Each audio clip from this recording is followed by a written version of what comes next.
If you are a high net worth individual making $3, $4, or $500,000 a year and want to learn how to build a real estate portfolio, in this video, I'm going to show you the property stack method. And the property stack method is something that's very, very simple that you can do if you want to get into real estate.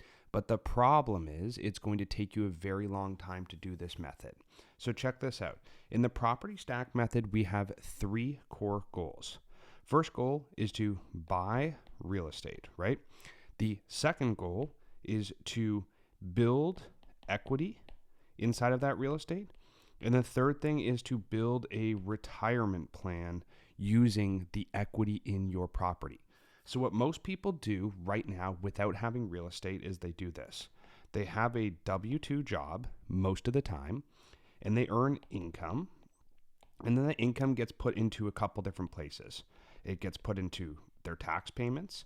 It gets put into retirement. And then whatever is left over between the two, they usually have for living expenses. Now, in the average middle class person, the order goes tax first, then living expenses, and whatever's left goes into retirement. Now, that is okay, except for the problem, which is you never actually get money into retirement, because most people, what they do is they pay their tax bill. Then what they do is they spend all of their money in living expenses, which leaves them nothing for retirement. And that's a very standard middle class process that people go through because they don't know any better.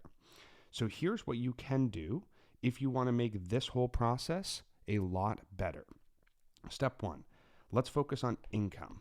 In order to be able to do all of these things, you have to have very high income. And in order to get that strategy set up properly, you have to ask yourself, where does all my money go? We already showed you the 3 spots that this money goes. But in general, what you're going to want to do is you want to optimize for the amount of tax that you pay plus the wealth that you can build over time. So a standard strategy, let's say you make $500,000 a year. The standard strategy to do the tax optimization and the wealth optimization at the same time is to do something like a 401k. And likely you're going to put in maybe like $22,000. Your employer puts in $22,000, and both of these are tax deferred, which means that you get to grow at usually 10% a year in some kind of market fund, and you get to reduce by about 44K on your 500K. So once you take the 500, you minus the 44, my math is any good, it should be 456 in income. So you basically got a tax break for doing what the government wants you to do, and you're building wealth at the same time. Now, when you do this, you're getting what's called an unleveraged return, okay? And I'm not going to provide you any financial advice. This is just my opinion in this video, but this is just math, right? An unleveraged return is if I have $100,000 and I put it in something that gets me 10%, at the end of the first year, I have 110, and then I do that again and get another 10% and another 10%. And generally speaking, on an unleveraged return at 10% a year, it's going to take about 7 years for it to 2x. So for that 100 to become 200, it's going to take 7 years. Okay. Now that's really good, because if you can continue to take your money every single year and do this strategy, you should be able to get somewhere around $1 million a year into the portfolio, and it should be worth somewhere around $3 million by the time you do it. Now, why is this not $4, $5, or $6 million? Well, that's because you can't put all the $1 million in when you're 25. You might put in 100K from 25 to 30, and then from 30 to 40, you might be able to put in another 100K. Like there's a certain amount that you can put in, so that compound interest doesn't apply to the $1 million right away.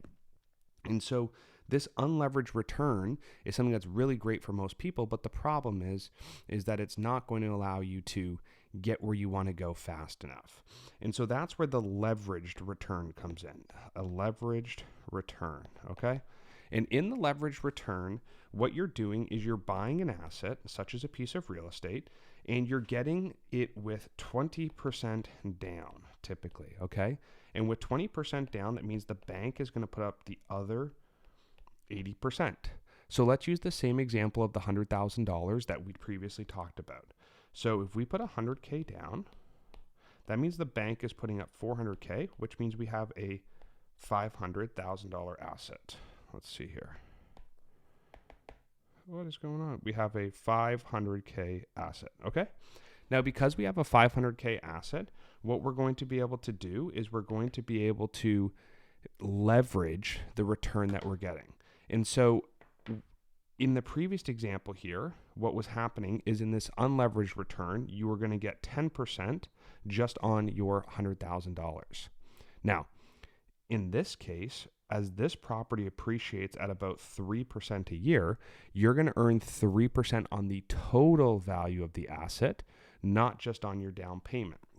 And so the interesting thing to think about is what can you do with this leverage, right? Because this leverage really only exists in something like real estate. And so the goal, again, if we just scroll back up to what the whole video is about, the whole video here is about the property stack method, which is first we buy the real estate, then we build the equity, and then we exit the real estate in that order. So let's go back down to the strategy. So we were using the example of $1 million, $1 million here that you put into a portfolio. So let's see, what does the $1 million in real estate get you? Now, again, this doesn't come without risk. There's capital expenses, there's maintenance, there's repairs, there's tenant issues, there's other things that are more active involvement in a piece of real estate that are very different than if you're in a stock portfolio. So check this out. You take that 100K times 10, and you buy 10 of these things. And each of those properties is worth 500K. So you've effectively bought $5 million worth of real estate because you bought 10 of them. You still have the same $1 million that you spent over your life. This $5 million in real estate, because you only needed the 100K to buy it and you got the leverage right away, you can buy this probably by about 40 years old for most people. Now, most of you who watch this video are going to be more than 40 years old. And so you're going to have to look at this and say, okay, well, I might need to have a little bit different strategy. But overall, you take the 100K, you buy the $500,000 asset, you're able to get 10 of them because of the 20/80 leverage that you can build, okay? And so now you have $5 million in assets. Now let's look at what that breaks down to. That's $1 million in cash, $4 million in debt, okay? So at the end of the day, this number here is going to be growing through cash flow. Typically something around 5% a year is standard. So that's going to give you 50K on your $1 million per year, okay? 50K across the 10 homes. That's in your cash flow. Net cash flow after all expenses, if you do things right. And keep in mind the first 1 to 2 years can be very, very challenging. You're probably not going to make much cash flow, but just like a portfolio anywhere, you have to build it up over time. It's not something that you can just like get overnight. So let's just say you make about $50,000 on $1 million in, that's your 5% return.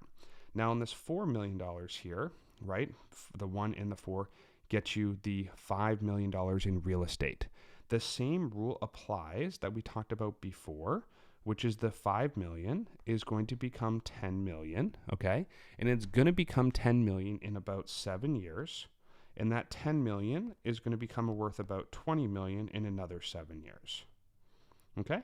And so the interesting thing here is we use the same dollars for both strategies. One was the unleveraged return, which is like the stock portfolio. And then this is the leveraged return, same money.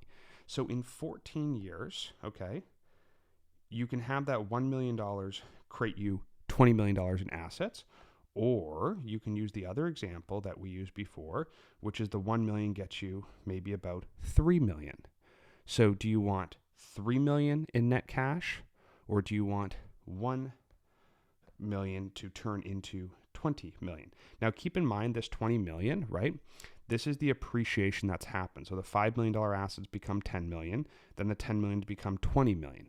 Now, after 14 years on a 30-year mortgage, you're going to be done about 40% of the pay down, okay? So let's look at the example that we had at the very beginning. So we put in $1 million. There was $4 million in debt, which is now only worth about $2 million after 14 years. So you only have $2 million in debt left, okay? But you have 20 million in assets, okay? So check this out. 20 million minus the 2 million, $18 million. Now, you can't liquidate the $18 million because that assumes that every house can be sold at fair market value and everything goes right and nothing goes wrong and a bunch of different factors that are just probably not practical as a whole.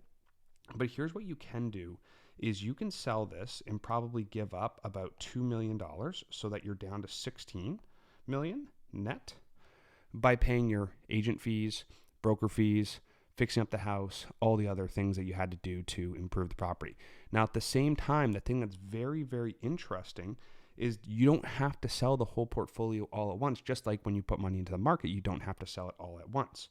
So in the property stacking method, you spend 10 years, okay, getting 10 homes as you approach 60 years old.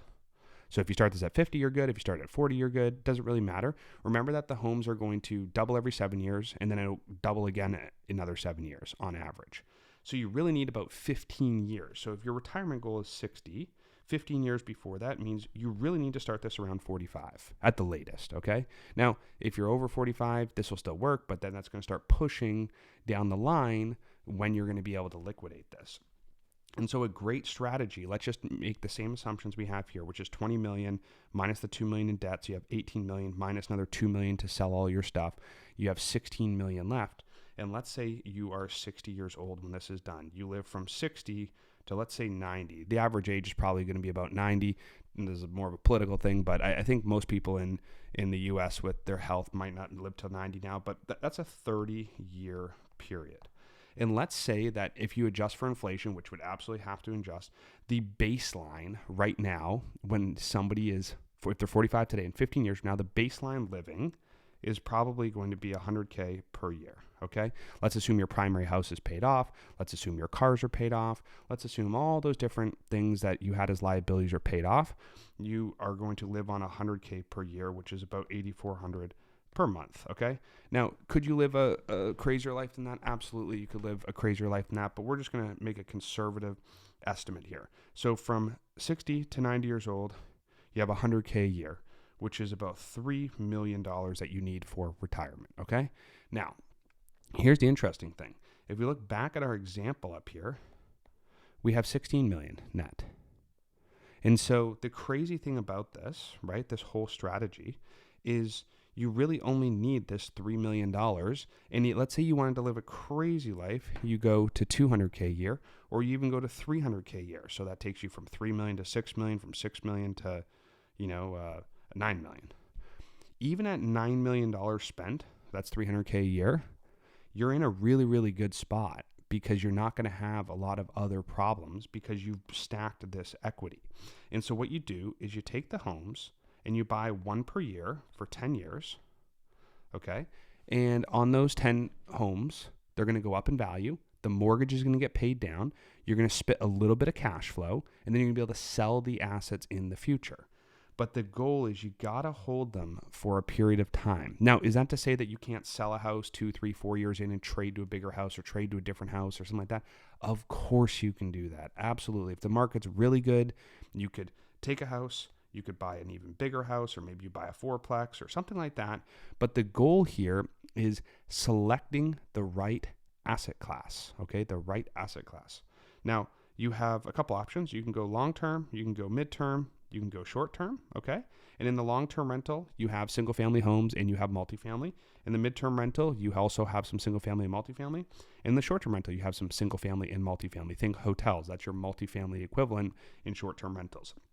A short-term rental is when you have less than 7 days per stay, okay? Probably should have put that over here. A mid-term rental is typically 30-day stay, and then a long-term rental is 12 months, okay? And now what you need to ask yourself is which one of these three categories are you most interested in focusing on? In my personal opinion, when you get some leverage, cash flow, and additional tax benefits, you're going to want to be focusing over here on the short-term rental space. I think as people start up, they want to put in the time, the energy, the effort to do the short-term rental thing. And then over time, what you're going to see is you're going to start shifting from probably short-term rentals, maybe to long-term rentals, so that you can consolidate as you go through some type of asset planning, right? So maybe you have, we talked about this before, maybe you have the 10 single family homes here that are worth maybe $10 million because they've doubled in value after 7 years, okay?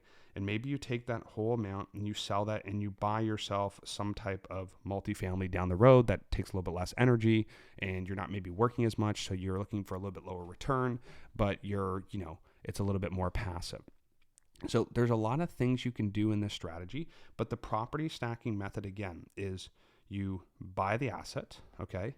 You let the asset go up in value and you create some cash flow. If you get no cash flow, don't worry about it. It's not a big deal. You're trying to get the leveraged return, okay?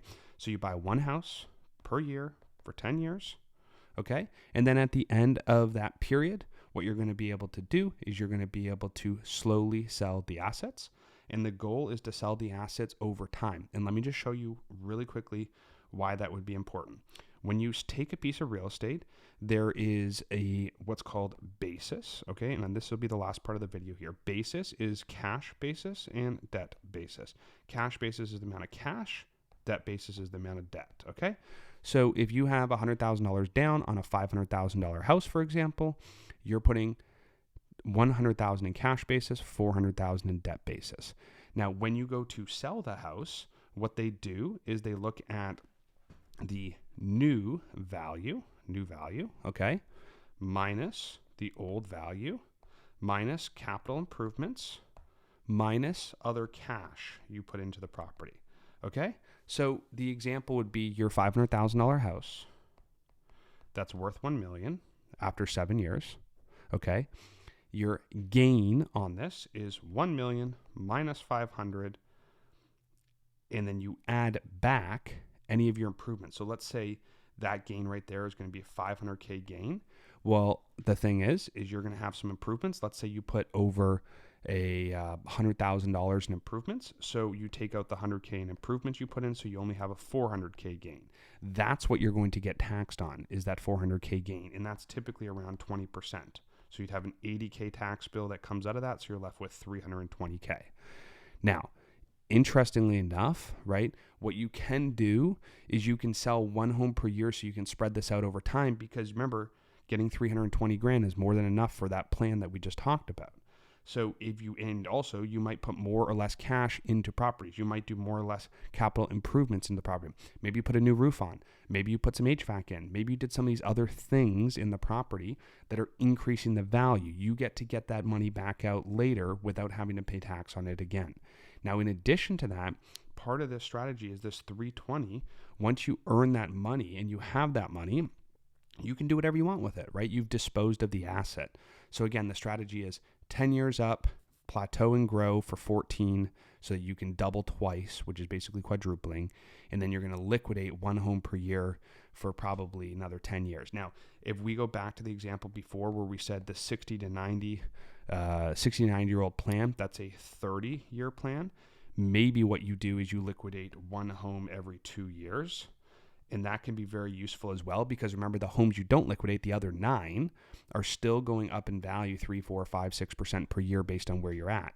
So if you can liquidate them slowly, you're going to be in a much better spot, because it's going to allow you to have capture that upside. The last thing I will say, there are 2 ways to buy deals. There's conventional, and then there's seller financing.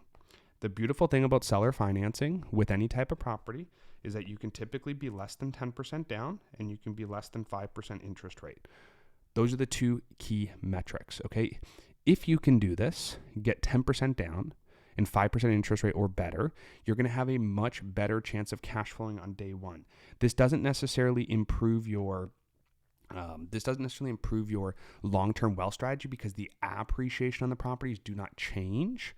But what this does do is allows you to generate more cash flow now, and it will also allow you to pay the mortgage. More money is going to principal faster because the interest rate isn't as high, which means your equity pay down, you're paying down more equity quicker. It's still on a 30-year schedule, but you're paying it down in a much quicker way. So that's just something to keep in mind. This is the general property stacking structure. So one property per year for 10 years, build it up to that 15-year period from the last property. All right. and then you're going to allow that to sit there, and it'll be worth roughly 4 times more than when you bought them at. Obviously, all the appreciation will be staggered. And then the last thing you're going to do is you're going to focus on dispositioning or selling the properties maybe 1 every 2 or 3 years into retirement. And the asset class that makes sense is short-term rentals. And the way to buy them, it would be a lot better if you could buy them with 10% down and 5% interest than the example we gave above, which is your conventional 20% down. You can buy twice as much real estate with a much better interest rate. You don't have to pledge credit. There's a million reasons why this is useful, but that is the primary goal. If you want to learn how to do more of this, you can click the link below. There are companies out there that will help you find, source, underwrite, negotiate deals, okay? It's very important that you buy the right deal at the beginning, because once you start owning these assets, it's very challenging to be able to make any changes. So what I'd recommend is you work with a company that is able to help you do this exact process. Thanks so much for watching.